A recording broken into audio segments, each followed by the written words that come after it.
The 2018 race season is in the books, and I've completed my first season of Harescramble racing.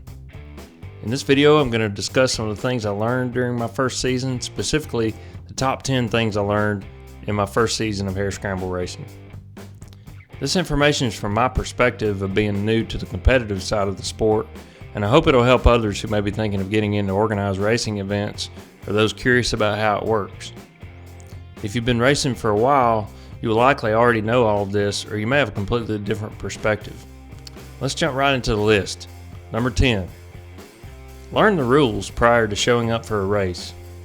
You'll do yourself and others a huge favor by finding and studying the rule book for the organization you're racing with before you show up for your first race. Learn about the classes, the start sequences, race formats, transponders, scoring, race number assignments, and where and how numbers should be displayed. Learn common courtesy expectations. You won't have time to learn all of this once you show up to race. If your race organization has waivers and registration forms available online, print them out and bring them with you already filled out. This will speed up the registration process. You may encounter lines for registration. Yeah, I want to wait in This line.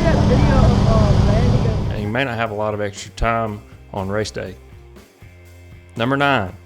Make a checklist of to-dos, gear, and everything you'll need on the starting line and review it before you leave the pits.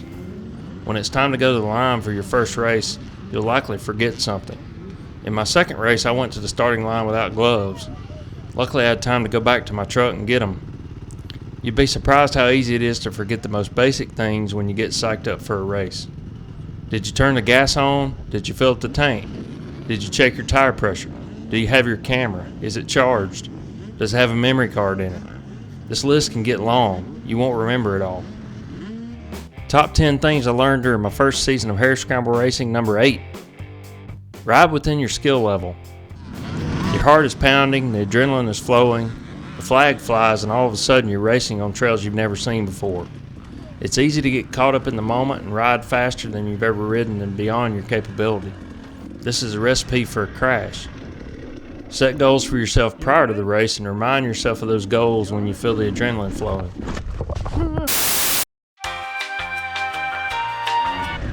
These are long races. Don't crash early. Be patient. And safety gear is essential. Dress for the crash. It will eventually happen. Number 7. Get to know the riders in your class. You may be on the course with 200 or more riders. Depending on your particular goals, you may only be racing with a dozen of those guys. Are you going for the overall win, competing with your overall class, or just wanting to compete in your specific class? Most newer racers are trying to compete in their specific class. For me, that's always less than 25 riders. Knowing who's in your class will prevent you from taking unnecessary risks or wasting energy racing with someone who's not in your class. And while we're talking about classes, number 6, choose the correct class. Every race organization has different variations in classes, but generally speaking, AA is the fastest, followed by A, B, and C. And there are variations within those classes, for example, age brackets like C40 plus, where you need to be 40 or older. Some organizations have a beginner class like a D class or a trail rider class. It's important to try to start in a class that you will be in the entire race season. When you change classes, you can't take your points with you. If you want to do well in the points, you'll need to stay in the same class. I started the season as a beginner in D class. For me, that was a mistake. D class riders in SECA don't earn points, and it was a very crowded class with a lot of crashes and bottlenecks. I should have started in C40 from the beginning. I would have been better off if I'd started there. Number 5, get physically fit and be comfortable on your bike. Before you race, you need to be riding every chance you get and make sure you're comfortable on your bike in conditions similar to race conditions. Suspension setup, handlebar position, seat, pegs, among other things are very important. Do your hands go numb after 20 minutes of riding? Do you get winded after 10 minutes of single track? That's going to be a problem in a 2-hour Harescramble. Make sure you can last 2 hours on the bike without stopping. If you can't, you're not going to do well in the race.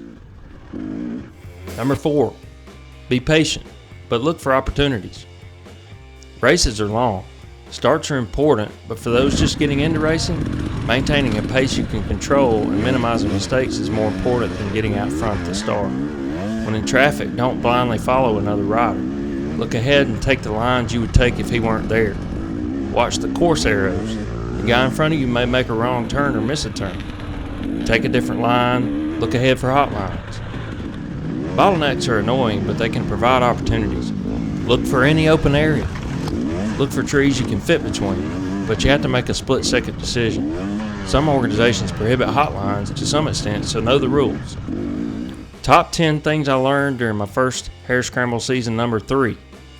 It's expensive. Be prepared to spend some money. It doesn't sound like a lot of money when your friend tells you it's $35 to sign up, but when you add it all up, it gets pricey. Races are rarely near your house, so count on $50 minimum in gas to get there and back.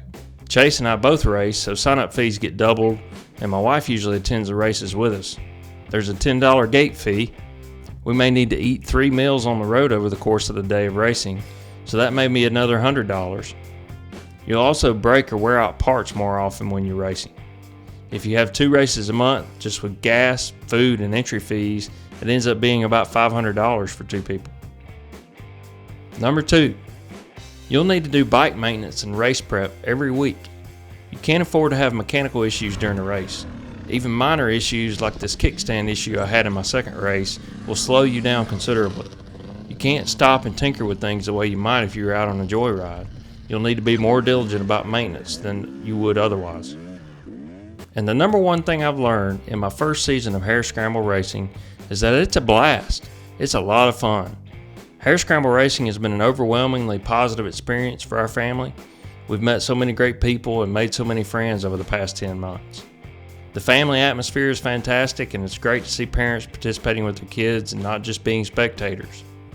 As kids get into those teenage years, it gets more difficult to spend quality time with them, but Harescramble racing is a great way to do just that.